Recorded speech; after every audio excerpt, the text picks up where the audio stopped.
Hi friends, എല്ലാവർക്കും നമസ്കാരം. C P സുരൂസ് world എന്ന ചാനലിലേക്ക് എല്ലാവർക്കും സ്വാഗതം. ഞാനിന്ന് വന്നിരിക്കുന്നത് നേന്ത്രപ്പഴം വെച്ചൊരു ഹൽവയുമായിട്ടാണ്. എന്നാൽ അതെങ്ങനെ ഉണ്ടാക്കുന്നതെന്ന് നമുക്ക് നോക്കാം. വരുമോ, വീഡിയോയിലേക്ക് പോകാം. ഏത്തപ്പഴം ഹൽവ ഉണ്ടാക്കാനായി ഞാൻ തൊലി കറുത്തിട്ടുള്ള 4 മീഡിയം സൈസിലുള്ള ഒരു പഴം എടുത്തിട്ടുണ്ട്. അത് തൊലി കളഞ്ഞ് കട്ട് ചെയ്ത് കൊണ്ടുവരാം. പിന്നീട് ഒരു പാൻ സ്റ്റൗ ചെയ്ത് ചൂടാക്കാൻ വെച്ചിട്ടുണ്ട്. അതിലേക്ക് 1 ടേബിൾ സ്പൂൺ നെയ്യ് ഒഴിച്ച് കൊടുക്കാം. നെയ്യ് ഒഴിച്ച് കൊടുത്ത് ഈ കട്ട് ചെയ്ത് വെച്ച പഴം നമുക്കതിലേക്കിട്ട് വഴറ്റി കൊടുക്കാം.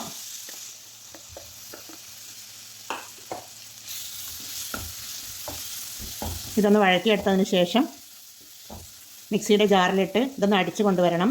തേങ്ങാപ്പാൽ ഒഴിച്ചിട്ടാണ് ഞാനിത് അടിച്ചെടുക്കുന്നത്. എന്നാൽ നമുക്കിത് അടിച്ചെടുത്ത് കൊണ്ടുവരാം.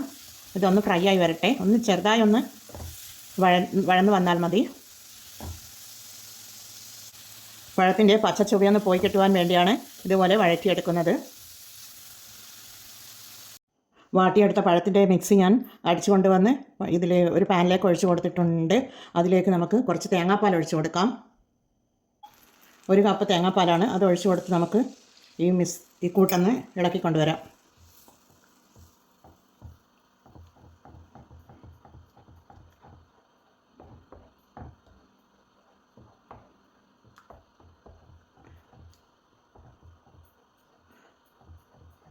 തീ ഫുൾ ഫ്ലെയിമിൽ തന്നെയാണുള്ളത്. ഇതൊന്ന് കുറുകി വരണം. അതിലേക്ക് ഒരു 1/2 കപ്പ് ശർക്കരപ്പൊടി ഇട്ട് കൊടുക്കാം.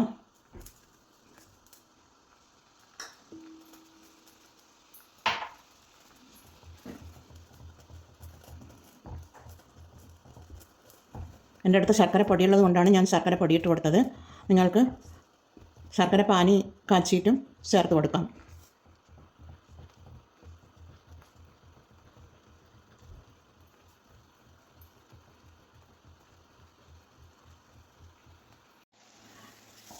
ഏത്തപ്പഴത്തിൻ്റെ ഹൽവ ഇവിടെ കുറുകി വരുവാൻ വേണ്ടി 20 മിനിറ്റ് എടുത്തു. ഇത്രയും കുറുകി വന്നിട്ടുണ്ട്. ഇനി അതിലേക്ക് നമുക്ക് ഒരു ഏലക്കായ പൊടിച്ചത് ഇട്ട് കൊടുക്കാം. പഞ്ചസാരയും കൂട്ടി പൊടിച്ചെടുത്തിട്ടുള്ളതാണ്. അത് 1 ടീസ്പൂൺ ഇട്ട് കൊടുക്കാം. നല്ലൊരു ഫ്ലേവറിന് വേണ്ടിയാണ്.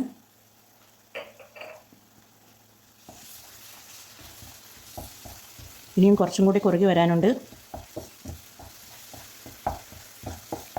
ഇതിൻ്റെ മധുരം ഒന്ന് ബാലൻസ് ചെയ്യാൻ വേണ്ടി ഒരു നുള്ളു ഉപ്പിട്ട് കൊടുക്കാം.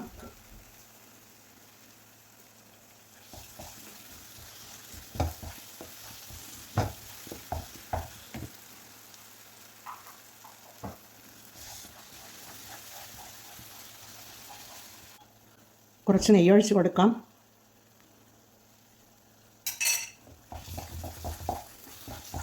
ഇത് പാനിൽ നിന്ന് വിട്ട് വരുന്നുണ്ട്. നല്ലതുപോലെ ഇളക്കി കൊടുക്കുക. കുറച്ച് കാഷ്യൂ പൊടിച്ചതാണ്, അതിട്ട് കൊടുക്കാം. കുറച്ച് പിസ്തയാണ്, അതും കൂടി ഇട്ട് കൊടുക്കാം. ഇട്ട് കൊടുത്ത് ഒന്നുകൂടി നല്ലതുപോലെ ഇളക്കി കൊടുക്കുക.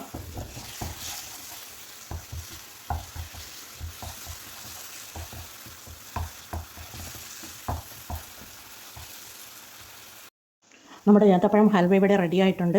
പാനിൽ നിന്ന് വിട്ട് വന്നിട്ടുണ്ട്. നമുക്കിതൊരു കേക്ക് ടിന്നിലേക്ക് മാറ്റി കൊടുക്കാം. തീ ഓഫ് ചെയ്ത് കൊടുക്കാം. ഇനി അതിനായി ഞാനൊരു കേക്ക് ടിൻ എടുത്തിട്ടുണ്ട്. അതിൽ എണ്ണ തൂവി കൊടുത്തിട്ടുണ്ട്.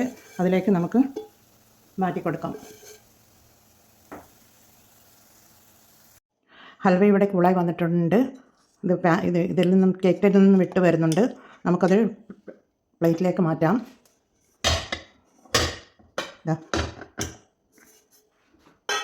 പ്ലേറ്റിലേക്ക് മാറ്റിയെടുത്തിട്ടുണ്ട്. ഞാനിതിൽ കുറച്ച് അണ്ടിപ്പരിപ്പ് ഡെക്കറേറ്റ് ചെയ്ത് വെച്ചിട്ടുണ്ട്. എന്നാൽ എല്ലാവരും ഇത് ട്രൈ ചെയ്ത് നോക്കി ഫീഡ്ബാക്ക് അറിയിക്കണേ. കമൻറ്റ് ചെയ്ത് സബ്സ്ക്രൈബ് ചെയ്ത് സപ്പോർട്ട് ചെയ്യണേ. അടുത്തൊരു വീഡിയോയുമായി വരുന്നത് വരെ താങ്ക് യു ഫോർ വാച്ചിങ്.